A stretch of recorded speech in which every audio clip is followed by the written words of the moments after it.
श्रीमद् भगवत गीता को मुक्तिदायी कहा जाता है। हर दुख से मुक्ति दिलाने वाली, हर प्रॉब्लम से बचाने वाली, हर तकलीफ से छुड़ाने वाली, हर डर, हर दुख चिंता को दूर करने की ताकत श्रीमद् भगवत गीता में है। जो मनुष्य गीता को सुनता है, गीता को पढ़ता है, वो अपने हर दुख से मुक्त हो जाता है, उसे हर सुख की प्राप्ति होती है। श्रीमद् भगवत गीता के ये 11 उपदेश आपको अपनी ज़िंदगी में हर जगह पर बहुत काम आएंगे। ज़िंदगी की हर मुश्किल में आपको राह दिखाएंगे। ये दिव्य उपदेश, ये बातें जानना समझना आपके लिए बहुत ज़रूरी है। इसलिए इन 11 उपदेशों को आप आखिर तक जरूर सुने। भगवत गीता का पहला उपदेश ये है कि जब इंसान टूट जाता है, जब इंसान की ज़िंदगी में मुसीबतें आती हैं, तकलीफ़ें आती हैं और जब हर कोई उसका साथ छोड़ देता है, उस समय उस इंसान के भीतर उसकी असली शक्ति का जन्म होता है। उसी तकलीफ़ की घड़ी में उस इंसान के चरित्र का निर्माण होता है, क्योंकि जब तक हम दूसरों के सहारे होते हैं तब तक हमें पता ही नहीं चलता कि हमारे अंदर की योग्यता क्या है, हमारी शक्ति क्या है। जो इंसान हमेशा दूसरों पर निर्भर रहता है उसे कभी पता नहीं चलेगा।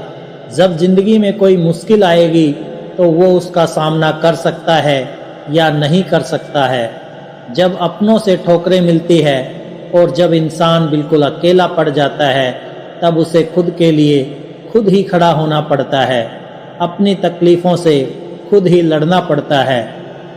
दुनिया की भीड़ सिर्फ मन को दिलासा देती है, लेकिन ऐसा कोई नहीं जो आपकी ज़िंदगी से आपकी तकलीफ़ों को दूर कर सके। 2 तरह के लोग होते हैं दुनिया में। एक वो जब तकलीफ़ आती है तो टूट कर रह जाते हैं, बिखर कर रह जाते हैं, हार मान लेते हैं ज़िंदगी में। और दूसरे वो लोग होते हैं जब उन पर चोट पड़ती है, जब वो तकलीफ़ों का सामना करते हैं तो उनके अंदर की हिम्मत जागती है, उनका परिचय अपनी शक्ति से होता है। आप कई सफल लोगों के मुंह से ये सुनेंगे कि अगर हमारी ज़िंदगी में तकलीफ़ें नहीं आती, दुख नहीं आता, तो आज हम जिस मुकाम पर हैं उस पर कभी नहीं पहुंच पाते। कई बार ये ज़िंदगी हमें इसलिए तकलीफ़ देती है ताकि हम अपनी ज़िंदगी में कुछ बड़ा हासिल कर सकें। भगवत गीता की दूसरी शिक्षा ये है कि अपनी हर चिंता, अपना हर डर ईश्वर के आगे समर्पित कर दो।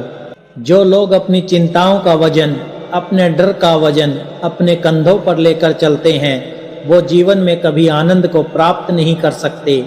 लेकिन जिन लोगों ने अपनी हर चिंता, अपना हर डर ईश्वर के आगे सौंप दिया है, उनके अंदर एक विश्वास होता है, एक ताकत होती है और उस ताकत के बल पर वो अपने डर से जीत जाते हैं, अपनी हर चिंता को दूर कर देते हैं। भगवत गीता की तीसरी शिक्षा ये है, भगवान श्री कृष्ण कहते हैं कि जो लोग मेरी इन शिक्षाओं में विश्वास नहीं रखते हैं, वो लोग इस सुख और दुख के चक्कर से कभी नहीं छूट पाते।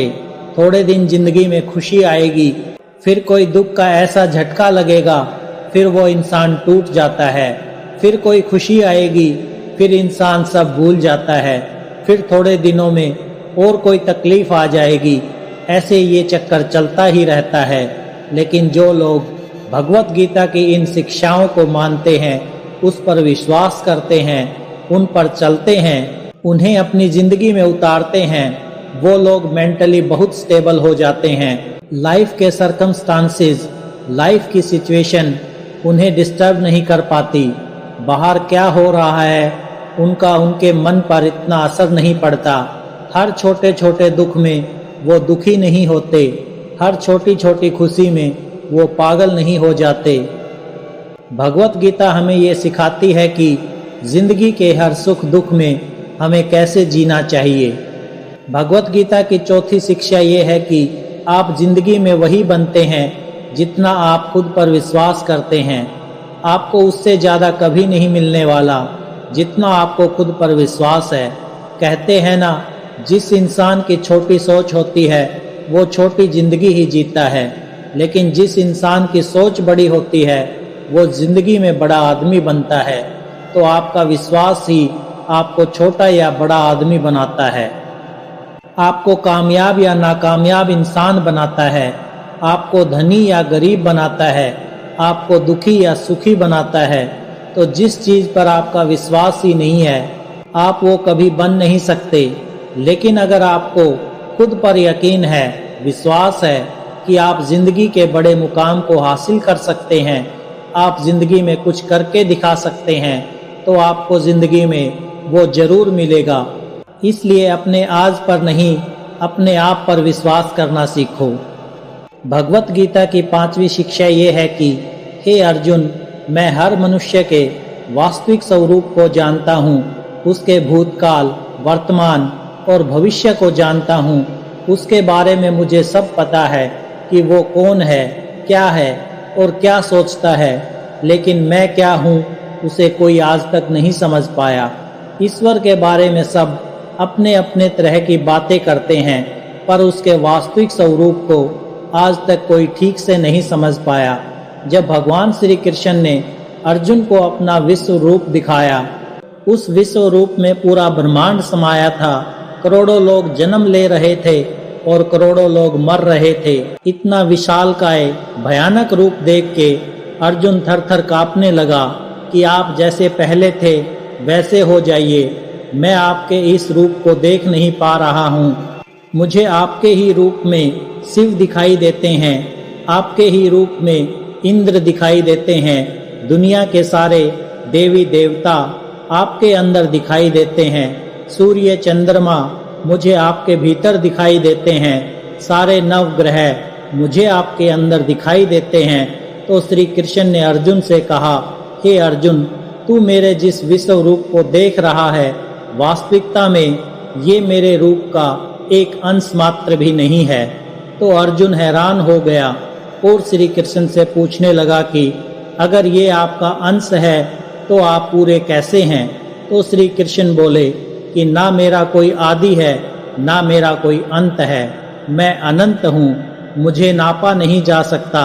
ना मेरा कोई रूप है, ना मेरा कोई नाम है।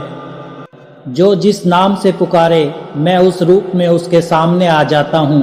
कहते हैं ना, ईश्वर की लीला ईश्वर जाने। बस हमें अपने जीवन की हर चिंता, हर डर उनके आगे समर्पित कर देना है कि हे ईश्वर, मेरी जिंदगी की डोर तेरे हवाले है। अब जो भी जिंदगी में आगे होने वाला है उसे तुम संभाल लेना। और जिन लोगों का ऐसा भाव होता है वो उस शक्ति को अपने जीवन में अनुभव करते हैं। तकलीफ के वक्त में ईश्वर की कृपा को वो अनुभव कर पाते हैं।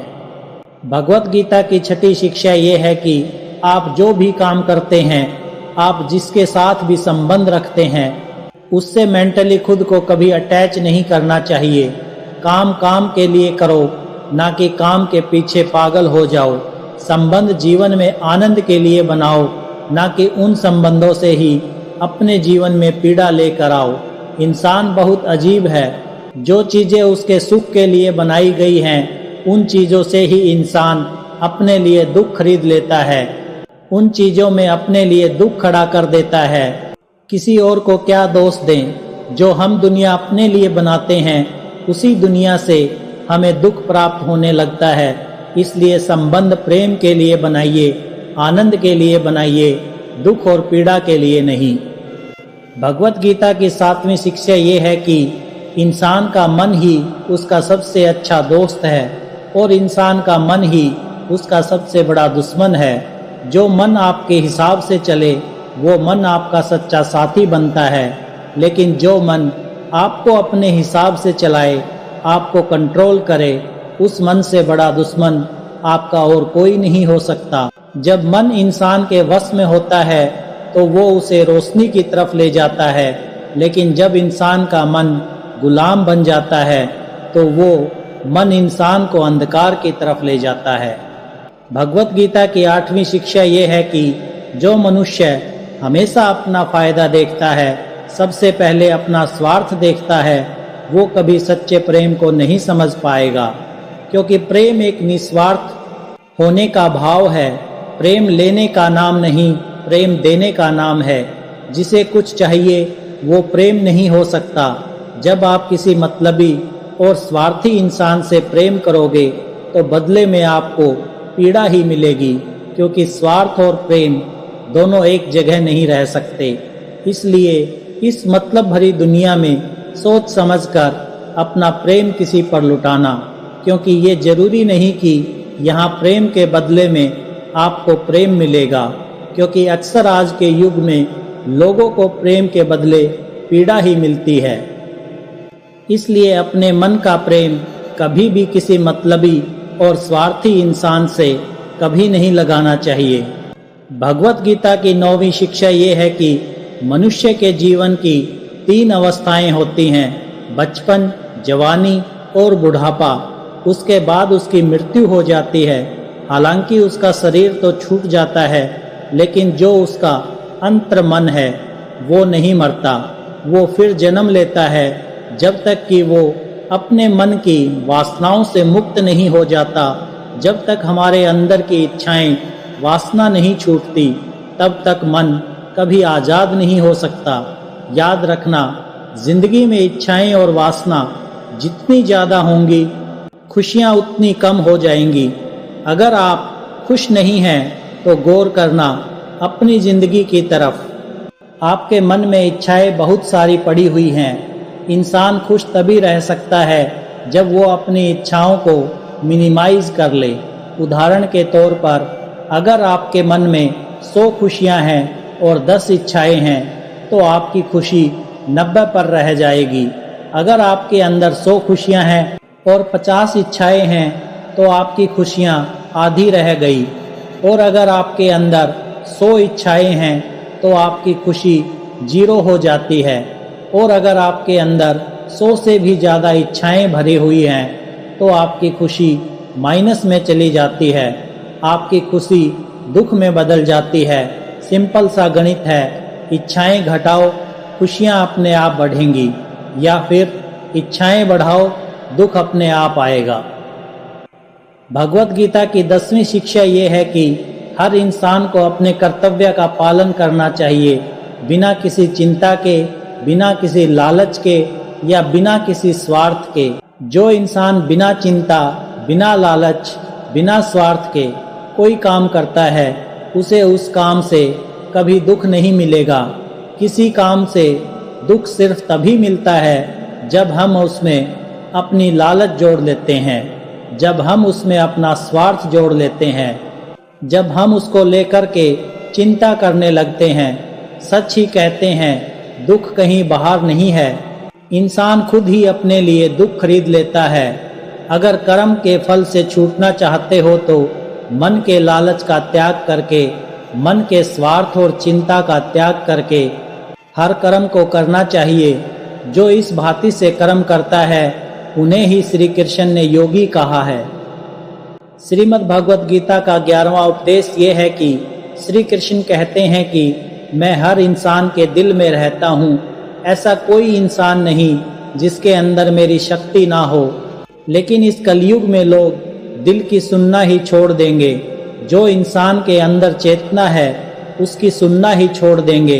इंसान सिर्फ अपने मन और बुद्धि की सुनता है। जो मनुष्य का मन उसे करने को कहता है वो वही करने लग जाता है। लेकिन जो उसकी बुद्धि, जो उसकी चेतना उसे आवाज देती है वो उसके कानों तक नहीं पहुंचती। जब भी कोई इंसान पहली बार किसी बुरे कर्म को करने जाता है तो मेरी आवाज उसे रोकती है, उसे बताती है कि ये सही है, ये गलत है। लेकिन धीरे धीरे इंसान गलत कामों को करते करते इतना आगे निकल जाता है कि उसे वो आवाज सुनाई देना ही बंद हो जाती है। ईश्वर को इंसान हर जगह ढूंढता है, मंदिर, मस्जिद, गुरुद्वारे सब जगह जाता है, लेकिन अपने दिल के भीतर कभी नहीं झांकता। थोड़ी देर शांत होके आंखें बंद करके कभी अपने भीतर नहीं जाता, क्योंकि बाहर जाना बहुत आसान है, लेकिन अपने भीतर की यात्रा करना बहुत कठिन है। याद रखना एक बात, जिस व्यक्ति को अपने भीतर ईश्वर नहीं मिलता उसे ईश्वर कहीं दिखाई नहीं देता। मंदिर भी जाएगा तो उसे मूर्ति ही दिखाई देती है, लेकिन जब वो अपने भीतर जाता है तो उसे वास्तविक सत्य के दर्शन होते हैं। वो ईश्वर सब जगह पर व्यापक है, लेकिन जिसकी आंखों पर लालच का चश्मा चढ़ा है, स्वार्थ और मतलब का चश्मा चढ़ा है, उसे वो कहीं दिखाई नहीं देता। ऐसी कोई जगह नहीं है जहाँ ईश्वर ना हो। जो चीज़ बाहर की दुनिया में है ही नहीं, वो मिलेगी कैसे? जो चीज़ आपके अंदर है, उस चीज़ का दर्शन आपको अपने भीतर जाकर ही होगा।